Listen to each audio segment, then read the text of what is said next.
Kamusta mga ka-Blue Stoppers? Pansin niyo ba na napakabilis natin mag-swipe away pag hindi tayo interesado at hindi na pukaw ang ating mga mata sa isang video na dumaan sa ating mga phone screen? So sa video na ito, ituturo ko sa inyo ang basic step retention editing. Pag-uusapan natin kung paano panatiliin nakatitig ang audience mo mula start hanggang dulo gamit ang tamang pacing at visual hooks. At pwede ka rin kumita rito pag natutunan mo. So, simulan na natin.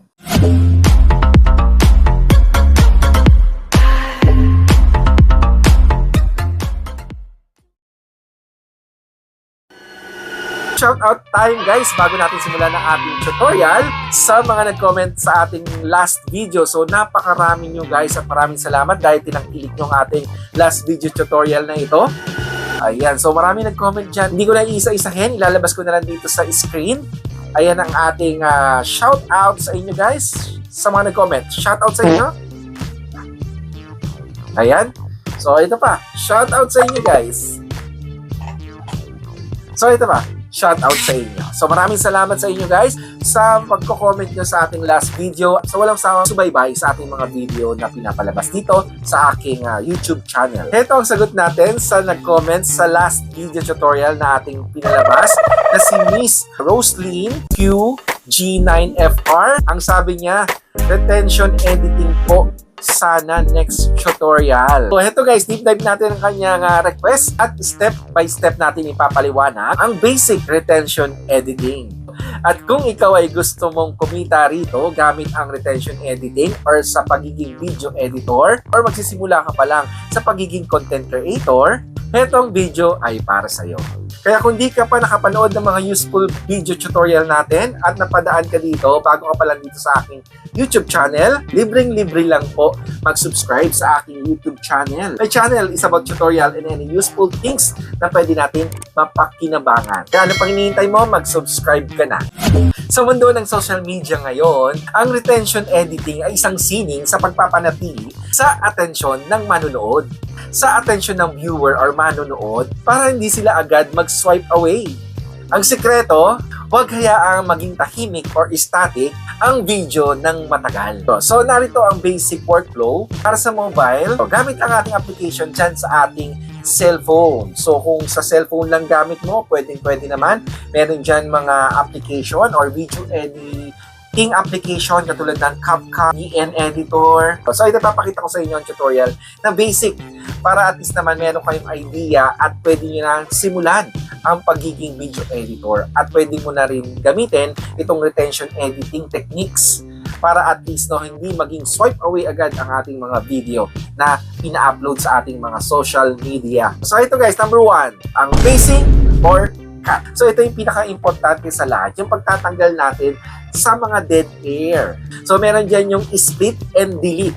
Alisin ang mga pauses or paghinga o pag-aalinlangan sa pagsasalita. Meron din diyang jump cuts. Huwag kang matakot na magmukhang putol-putol ang video.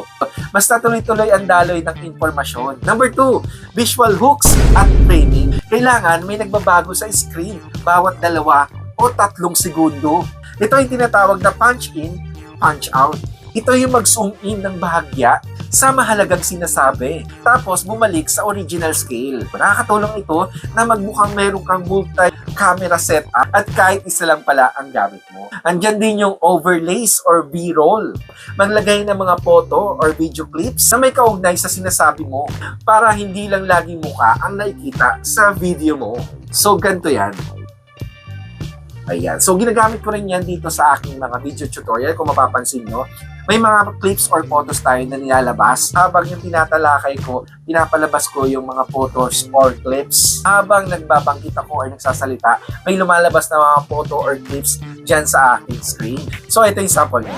Kung sabihin ko sa'yo, ay ang hawak mo na phone na yan, ay pwede nating gawing ATM. Wow! Ayan, tama. Number 3. Dynamic captions. Marami pa rin tao na nanonood na mga nakamute kung ayaw nilang masyadong malakas gamit ang speaker ng kanilang phone or laptop. Minsan gumagamit sila ng earphone. So gusto nila mag-earphone or mag-mute lang kung nasa public place sila. Kailangan natin ng isang caption. Meron dyan sa mga video editing apps or editor apps na tinatawag na auto captions. So maglalagay ang isang application, yung sinasabi mo at gagawa nila ng mga word. Meron yan at gamitin natin yung features na yan dyan sa CapCut o sa mga ating mga ginagamit na video editing apps. So ito yung sample niya. Kailangan matutunan mo rin yung styling na caption, no? Gawin natin na malaki at makulay ang mga caption na lumalabas dyan sa screen. At huwag kalimutan, nasa gitna ang text. Gumamit ng animation, pop or bounce, para sa bawat salitang lumalabas. Kaya pag nalagay mo na yan sa inyong mga video, mas maiintindihan at mas mapapaliwanag mo sa iyong mga audience gamit ang mga caption na hindi na nila kailangan makinig.